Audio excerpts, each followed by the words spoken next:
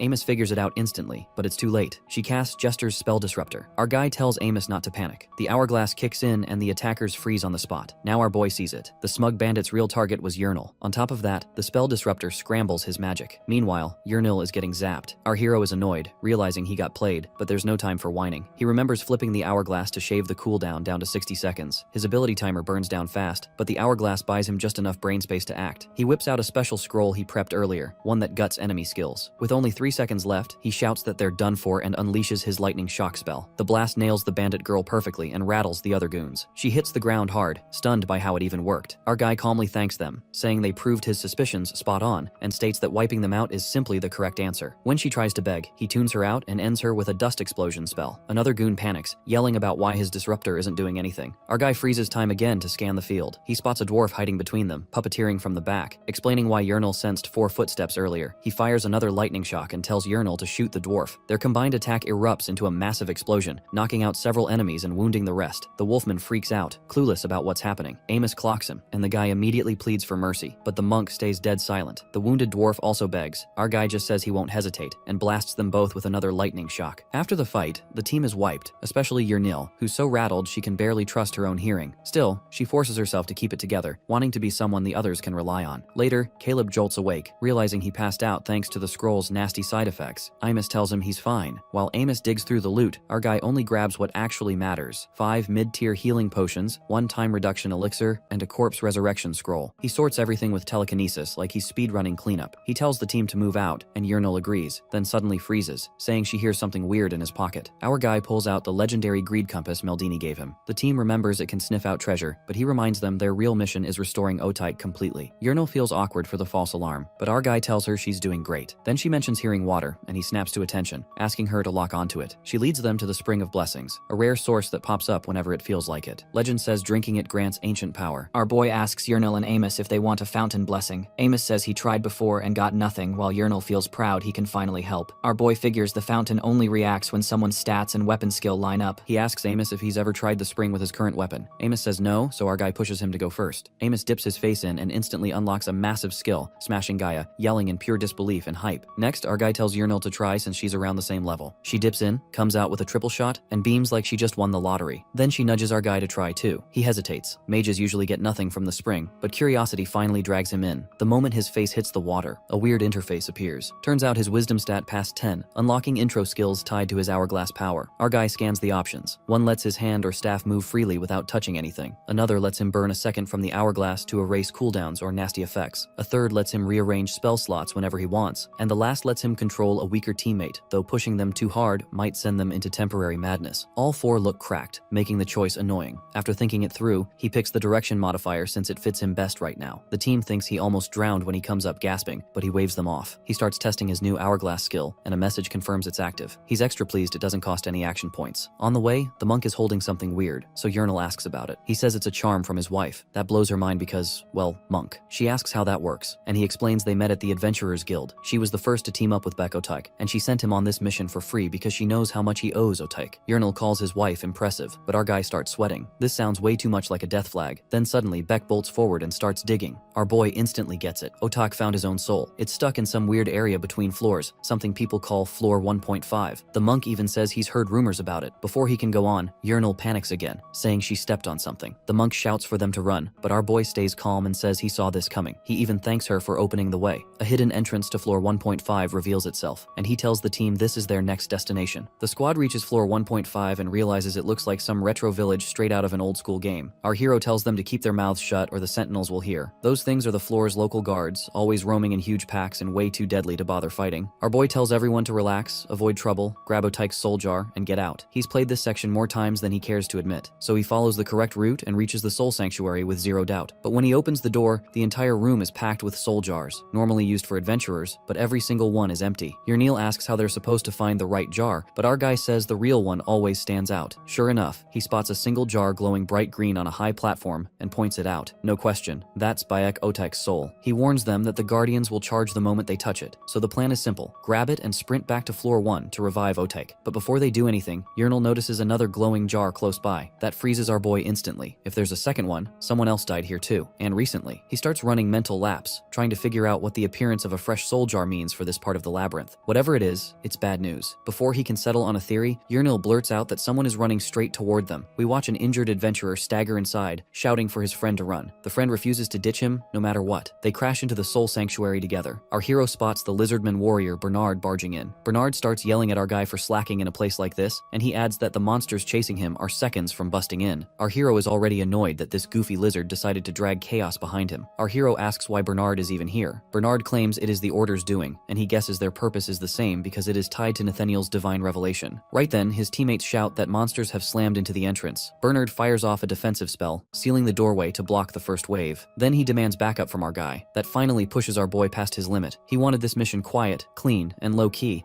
and instead everything has exploded into nonsense for him anyway. He orders Bernard to follow his lead now, but the lizardman immediately refuses and demands an explanation. Our guy snaps and tells the entire lizardmen crew that they are the ones who dragged monsters here and ruined his plan. The lizard realizes his mistake and accepts Caleb's direction. With escape impossible, my boy shifts gears and prepares to revive Otaik in the sanctuary. He whips out a high-tier scroll and casts Eternal Rest, pulling necromantic power from Otaik's corpse to shield him. Then he warns Yahello to brace herself as he guides the newly formed soul jar into her hands. Meanwhile, the goofy groups are still arguing, especially because even Bernard's own team is sick of his decisions. Our guy calls him out, saying his reckless charge already cost him a teammate. That freezes them because they know it is true. Our boy tells them that if they follow him, he promises to revive Otaik and finish the mission. The claim shocks them. To prove it, our hero explains that each time someone dies, a fresh glowing jar appears, meaning the soul gets stored automatically. But now they have 2 jars. The group goes silent once they realize the second jar belongs to their teammate Austin. Our guy promises to revive Austin right here on this very floor today. Payment can wait until the temple. They rattle off their skills so he can build a plan and beg him to save their companion. My boy looks like he could burst with pride at this point. Right then, the barrier cracks, and our guy steps forward, announcing that the real fight is about to begin. Bernard remembers when the bishop from Nathaniel's church drags him in to verify whether the rumor about soul preservation is legit. Failure isn't on the menu. Bernard accepts the mission without blinking. Back in the present, Bernard grinds his teeth, questioning why the bishop tosses such a brutal trial at him. Meanwhile, our hero figures charging forward is useless, yet staying put guarantees something even nastier is about to stroll in. Caleb orders Amos, Bernard, and the barbarian to stack the display cabinets so everyone can scramble up from there. He sends Yahello and Remus to fetch the soul caskets, and they sprint off. A moment later, Amos signals everything is ready, so our boy blows the roof open with a dusty blast and shouts for everyone to move up. Yahello and Remus climb first with the soul caskets. Our guy turns to follow with Bernard and Amos, but the door slams open and black cap sentinels storm inside. Amos and Bernard whirl back to block them. Amos tells our boy to climb first and swears they'll hold the line. Bernard fires up her guardian shield and rams the first wave back, and Amos smacks down a crowd more. They hold briefly, but more and more sentinels pour into the room until it is overflowing. From the roof, our boy watches, realizing the 2 won't last much longer. He yells for them to pull back, but Bernard doesn't understand why. Then the wall trembles, and a massive hand punches its way through the entrance. A towering figure steps in, the monster our guy warned them about, the sanctuary administrator. The thing raises its staff and flings some bizarre spell. All the fallen sentinels twitch, mend up instantly, and jump back on their feet even stronger. Our boy's mind races as he realizes the administrator keeps healing everything, and the fight is basically a joke they can't win. He orders the barbarian to jump down and stall it, and the big guy dives in without hesitation. Yahello steps forward next with her bow, saying she'll back him up. Our boy warns her to watch herself. Remus gives her a quick shot of confidence and she bolts in. He watches her leave with a worried stare. Our boy snaps at the group, reminding them the sanctuary administrator isn't just oversized. It buffs undead, heals them non-stop, and its stench scrambles their heads. They have to stay sharp or they're done. Bernard slips once, nearly losing focus from the smell. The barbarian curses while mowing through sentinels. Furious, they keep popping back up. The administrator heals them again, erasing all progress. Bernard freezes a second time and the barbarian blocks a strike meant for her, shouting for her to stay alert. She apologizes, shaken by how overwhelming the reek is. Our guy clenches his jaw, saying this head-on brawl was a bad idea from the start, and they can't drag it out longer. Amos fights with eerie calm, barely reacting to the stench. Bernard wonders how he handles it, and he says his Mount Dahlia training teaches him to shut out every distraction, even the ones inside his mind. The sanctuary administrator prepares another healing spell, so our boy warns everyone to brace. All the minions get healed again. Amos charges forward using a new technique, smashing Gaia. One blow wipes out a cluster of sentinels and rattles the floor. Bernard and the barbarian stop, stunned right there in that moment by how strong he suddenly is. Bernard even wonders if this is the same monk who wanders the first floor like a clueless tourist. Then a bright flare shoots into the sky. Remus spots it first and our boy recognizes the signal. Yahello completed her part. He orders everyone to fall back. Far from the chaos, Yahello wraps up the mission as Austin slowly wakes beside her. She tells him to get moving, but he just blinks in confusion and asks who she is. Above the sanctuary, the boy gets ready for his last shot. He needs to slow everything down, but one dust blast won't cut it, so he goes with the only trick he has left. He fires 4 dust explosions into the ceiling over the administrator. The blasts split the structure, and the whole roof caves in. Huge stones slam onto the administrator and the nearby sentinels, burying plenty under the rubble. Bernard stumbles from the shock, and our guy yells that this is their chance. The barbarian shoves Bernard to climb, and Bernard insists he goes first. As he climbs, a sentinel suddenly bursts out of the dust and charges at them. Bernard jumps in front and slices the sentinel down in one clean hit. He tells Imus to climb first and says he'll hold the line, but Imus freezes. Old memories of Otake, from sweat to sour, tick him off. He refuses to repeat that mess. He steps up instead, saying he won't run again. Imus wrecks the minions. Bernard's jaw drops when Amos tells him to go. Before climbing, he says he's never seen a comrade like Amos. Amos is about to crush the enemies, but our boy fires bright streaks of magic down to cover him. He yells for Amos to climb now, but the ground rumbles as the sanctuary administrator drags itself out of the rubble. Our guy warns that the sentinels are about to rush again, and Amos needs to move now. Austin staggers through the halls trying to keep up while Yahello speeds ahead, telling him to hurry up. He just got his life back and can't move right. She has fully healed him and now wants him sprinting. Austin snaps back, annoyed, saying revival doesn't mean he's instantly fine. Yahello doesn't slow down, warning that the whole team gets wiped if they're late. Austin tells her to at least lead the way, right? On the rooftop, our boy's crew keeps firing down while Amos climbs. Bernard yells that they're out of time and tells him to extend the iron rod. Amos pops it open, the weapon stretches, and Bernard grabs it and pulls with everything he has while our boy and Remus blast the sentinels to keep them back. Bernard reaches down, grabs Amos's arm, and starts hauling him up, but Amos suddenly feels something cold clamp on his ankle. He looks down and freezes. The sanctuary administrator has him. Remus fires an arrow at the monster. The administrator casually catches it in his mouth. Remus shakes hard, unable to believe that nonsense. Bernard pulls with all his strength, saying they're almost there. Amos's grip slips, and he admits his arms are done. Bernard yells that he isn't allowed to let go and swears he'll save him, but Amos shakes his head, saying it's too late and they should run. Our boy cuts through the panic and shouts to use the dagger. A magic blade drops in a flash, hits the sanctuary administrator right in the forehead, and the monster instantly loses its grip and falls back into the rubble. Bernard doesn't waste a breath and yanks Amos up. Our guy tells Amos he did well and to breathe for a bit, but then a familiar voice calls out. Amos freezes. Bake Otayak stands nearby, alive like he never died in the first place. Otake mutters that he still has no clue what's going on and asks where they even are and who these people are. Amos doesn't bother answering and just crushes him in a hug, whispering his relief while Otake complains he's about to lose a few ribs. Yahello soon signals they've reached the spot. Bernard, the barbarian, and Remus all freeze when they see Austin. The barbarian calls him an idiot but admits he's glad he's alive. Austin shivers and asks why they're standing around instead of running. Caleb cuts in before anyone opens their mouth. He says the reunion can wait because they're still in danger. He shoots Yahello a sharp look, telling her to stay quiet unless she wants to bring guards down on them. He lays out the plan and tells her to pass it to Austin. She nods and gets in position. Caleb explains the problem. The cathedral roof drops 7 meters and the escape gate is 30 meters out. If they jump, they're done. He knows Monk and the lizard will mess it up if he's left to handle it alone. While goofy Yahello keeps Austin distracted, our boy shares the only move they have. Take out the guards and the administrator first, then bolt for the gate. They need one big spell that takes time to charge, so until it's red, they have to hold the rooftop and keep anyone from climbing up. A sentinel climbs onto the roof, but the barbarian drops him before he can blink. Caleb stops him right after, saying he'll need that muscle later and doesn't want him burning energy for fun. He puts rooftop defense on Otaek and Bernard agrees without fuss. Otaek grumbles that Caleb isn't the leader, but the whole squad snaps at him to shut it and follow the plan. Amos calms him down and says Caleb's the leader now, so he'd better trust him. Remus asks if Caleb can stop the incoming enemies. Caleb says he can. He'll freeze them solid with a massive lightning spell, then they'll bolt for the gate. He sends Yurnal and Austin to hide and wait for his signal, and Yurnal quickly passes the instructions along. Their job is to ring the cathedral with a mud wall once the clouds roll in. Austin agrees, and they slip toward their spot. Our guy looks down at the administrator working below. The admin isn't charging blindly. They're clearly trying to trap them inside. Our guy stays steady, thinking his next move will break the whole setup. He raises his staff and begins chanting Cumulonimbus. A system alert pops up, and dark clouds gather. He stacks the spell 4 times. His points run low, but he says it's enough. The plan is easy. Box the water in with a mud wall so none of it can escape. Our guy activates the hourglass, freezing time. In that still moment, he calmly builds more rainstorm clouds until he hits 7 layers. A massive black cloud swells over the cathedral, heavy and angry. Rain slams down. The squad stares, unsure what they're even looking at. Our guy casts a lightning spell, and a blinding bolt blasts into the ground like pure hell. Austin can't believe any of this is real, but before he can even think, another massive lightning strike crashes down. Yurnal snaps at him to raise the earth wall right now. He agrees quickly, realizing that if a first-floor mage like Caleb can throw out magic like this, then all the rumors about him being a genius were never exaggerated. The ground rumbles, and a massive earth wall rises, wrapping the whole cathedral. Austin admits he only does it because Yurnal bullied him into it. She says the barbarian goes first, and a huge shadow drops as he leaps off the roof and lands hard enough to crack the floor. Up top, our guy looks down and tells Amos he's next. Amos is already bracing himself, ready to go wild. Our guy orders Bernard to buff him. Bernard casts radiant power and packs Amos with strength. Feeling the surge, Amos is fired up. He grabs Remus first and yeets him off the roof. Remus screams all the way down until the barbarian catches him like a bag of groceries. Bernard steps up next, tells Amos he's counting on him, and gets launched too. The barbarian catches him clean. Our guy hands Amos a pile of bags, and Amos tosses them down one after another, each one caught perfectly. Watching all this chaos, Otaek finally asks why Caleb doesn't just nuke everything from the start if his spell is that crazy. Our hero shakes his head and says the sentinels, maybe, but the administrator won't even blink. He tells Otaek to listen to the heavy thuds. Otaek is clueless, so our hero spells it out. The administrator is punching through the earth wall. If he gets out, the sentinels keep reviving. The wall won't last, and the storm has a timer. He tells Imus that once he gets across, he and Otaek must use Shadow Leap. Imus nods, grabs him, and swings him off the edge. Our hero hesitates but still asks to be thrown properly. Imus gives a full swing, sending him flying, and the barbarian catches him safely. Yurnal runs over, saying the plan is working and they'll be out any moment. Our guy agrees but keeps his eyes on the roof. Amos and Otaek still need to cross. Up top, Otaek freezes again, still stunned by the mage. Amos snaps him out of it. He tells Otaek that once they're out, he should join our guy's party. Otaek doesn't get why, so Amos explains that because he used to be an exit boss and carries the Labyrinth mark, most parties won't take him. Only our guy will. Otaek hesitates, then mutters that Amos is acting like some old uncle, but agrees anyway. Amos ignores the jab and tells him to move. Otaek uses Shadow Leap, and in a blink, both brothers appear beside the group. The barbarian and Caleb cheer when everyone regroups. Right then, the earth wall starts cracking apart. Our guy says it doesn't matter anymore and shoves everyone toward the gate. They burst through together. Yurnil lets out a relieved yell with Remus cheering beside her. Austin stares at Caleb like he's seeing a different species entirely. Remus loudly agrees, and Bernaconquer sees in silence, knowing the entire escape comes from Caleb reading their abilities on the fly. The Order's mission is complete. Soul preservation works. Austin standing here proves it, but Bernard knows one thing. None of it happens without Caleb. They'd be corpses. He figures Nathaniel sent them to Caleb not to save them but to teach him humility. His thoughts snap when Amos suddenly collapses, grabbing his leg. Turns out he's been hiding a deep wound. Our guy freezes, shocked at the sight. Our guy recognizes it instantly, a rotting ray, a low-level necromancy curse that eats the heart after a while. Amos says it hit him when the administrator grabbed his leg. Caleb demands to know why he kept quiet. Amos gives a weak smile and says it wouldn't have changed anything. Otaek asks how he ran fine on the rooftop. Amos admits he only felt like he could. Remus yells at Bernard to heal him, but Bernard says the curse is way beyond him. Amos pulls out a talisman and asks our guy to give it to his wife. He promises he'll return but admits he won't be able to keep that promise. His hand trembles, and the talisman slips. Our guy catches him and refuses to let him go. Yurnal says his heartbeat is fading. Bernard prays, but our guy remembers the relics, the soul system, and the preserved soul on floor 1.5. There's still a chance. He lifts Amos and tells Otaek to follow, sprinting toward the gate without answering Bernard. They reach floor 1.5, and Amos is still breathing short-lived relief. It dies fast when they see the administrator and sentinels waiting in the misty corridor. He watches the sentinels line the path to the gate. A soft green glow drifts from Baldy's chest toward the cathedral depths, his soul being dragged into the reliquary. Our guy realizes that's where Imos's soul is being kept. Yurnil and Otaek appear from the gate. Otaek asks for a plan. Our guy can only think of the reliquary, they need the soul back. Otek moves to help, but our guy tells him to wait the Sentinel's charge. Our guy needs time, just 13 seconds for the dungeon hourglass to cool down. He fires a dust explosion and blows several Sentinels apart. Yurnil drops another with an arrow, and Otek cuts one down with his dagger. Our guy follows with lightning shock, scorching the ground. 9 seconds left, time crawls. Bernard's party bursts through the gate, and Bernard promises he won't let him die until Nathaniel finally rewards him. Our guy is just glad the noisy lizard shows up right on cue. With them holding the front, he pushes ahead with his final card. He tells Otek that on his signal, he'll jump in, grab the administrator's staff, and shadow leap back. Otek hesitates, but our guy forces him to focus. He lifts his telekinesis wand and locks onto the glowing reliquary deep inside the cathedral. Slowly, he drags it toward himself, feeling his action points bleed away. Thinking of every time Amos saved them, he begs him to hold on. He's not letting him die. The reliquary drifts into his hands. He yells for Yurnil to fire a lightning arrow, and it slams into the administrator, making it scream. That's the signal. Otek disappears and reappears behind the administrator, rips the staff away, and shadow leaps back to our guy, sealing their win. Our guy orders a retreat. The squad rushes through the gate. He checks if anyone else is hurt or cursed. Everyone shakes their heads. Bernard asks what they do next, and suggests grabbing a resurrection scroll from the temple. Our guy shakes his head. They've got plenty more options now. Our boy slips into the hidden space behind the treasure room and checks the special chest that's supposed to give whatever he wants most. When he opens it, he actually pulls out a resurrection scroll. Bernard just stares, realizing this whole setup was planned but way bigger than he ever understood. Our guy stays calm and says everything's ready. He uses the scroll to raise a corpse and start fixing Amos. He has to turn him into a zombie first, so he puts the body into a deep sleep, wipes out the curse, clears the necromancy, and pulls him back to normal. Right as he's about to finish, Amos suddenly pops up and everyone jumps. Our boy just hands him the pendant and tells him to give it back to his wife himself. Later, Bernard shakes his hand and says he will make sure he gets rewarded for finishing the mission. Austin also says he'll repay Caleb's debt for saving his team's life, even if it costs him his own. The hero feels proud, and before the group leaves, they say they'll meet again in the village. He thinks about how badly things almost went, but in the end, their help changed everything. Yurnil tells him to get moving, but he says he's not done looting the treasure chest. Yurnil thinks only trash is left, but Imus says there could be a hidden gem in the scraps. The hero knows that too, so he keeps digging. He finds a blank scroll that can store any spell the user writes onto it. Amos grabs a dagger for Otek. The hero notices a coin that looks familiar. He suddenly remembers the tattered flag from the 1.5 floor village and realizes this coin is their proof, something he can flash at Professor Isilov just to watch the man glitch. He tells everyone to get ready and hands Yurnil a hair tie, saying it'll save her when Otyke starts sucking her hair again. Otyke can't believe he said her hair is filthy. She snaps back and calls Otyke nasty. Otyke argues he has every right because who enjoys hair in their food? Yurnil feels defeated by the diabolic logic. Otyke warns her not to expose his secret. She asks him what her real name is. Otyke proudly answers Beck Otyke. She almost explodes laughing. He yells at her and asks Caleb, and Bro is laughing too. Later, Otyke insists he has thief sense, so they should follow him, but our boy trusts his own keen eye more. Suddenly, Yurnil tenses up at the memory of the goblin assault, but then goes oddly calm. Still, she senses the labyrinth is shifting. Our hero just feels useless because his teammates keep improving while he's stuck watching them. At Sohan District, the first floor gate opens, and Bernard's group returns to Nathaniel's temple. Then the gate reopens, and Bernard is stunned to see our hero's squad walk out like it's nothing. Our hero says the exit room was close, but he spots a woman thrilled to see them. He smiles and tells Amos to return the pendant to his wife himself. She clings to him in pure relief, now that he's alive. Amos calls it a miracle. Our boy heads to the Adventurers Guild, and the moment they step in, Yurnil's eyes water because she finally gets her free citizenship. She's buzzing with excitement, but Caleb reminds her she still owes him for everything she's worn and eaten. She pouts, but says she doesn't mind being tied to him anyway. Our boy groans because now he sounds like some trashy owner. Bake calls her a cheap 75 gold one. She fires back that she was originally worth 3,000, and he immediately calls her impressive. Our boy leans in behind him and asks if he really thinks he's free. Bake says, of course he is, so our boy drops the bomb. He's registered as an exit boss monster and listed as dead, even if counted as human. Bake freezes. Yurnil laughs and points out he's not even officially alive. Bake snaps they need to fix that at the city office now, but Yurnil reminds him Caleb said they have to report to the Magic Academy first. On the way, people stare at Otak like he's a ghost, and even bloomers freeze under the attention. A whole crowd forms, and Bach asks what's going on. A samurai-looking guy yells asking where the soul sanctuary is, so our boy explains it used to be an interfloor village. While he talks, whispers spread about floor 1.5, and he realizes everyone already knows. Then his old dwarf squad shows up, looking shaken, saying Caleb cleared floor 1.5's boss and 100 sentinels with Thundercloud. Our boy couldn't care less about the hype. He just wants to slip through the crowd and keep moving. He meets Professor Isilov and hands over the staff taken from the interfloor village boss. He explains it holds an undead restoration spell, and the professor confirms confirms it's tier 3 necromancy. Our boy knows anything tier 2 or higher is insanely rare, so no wonder everyone's been losing their minds over it. Isolov admits he thought the mission was just some B-rank faculty errand, yet our boy went all the way to floor 125 and beat the boss. He calls it an insane feat for someone who isn't even a senior student, and tells him to use the staff well and think about the reward he wants. Our boy agrees, but the door suddenly flies open. Sly Professor Meldini bursts in, hyped, saying he heard the news and knew our boy would pull it off. He claims he already told Bishop Azello, and the whole temple is in chaos.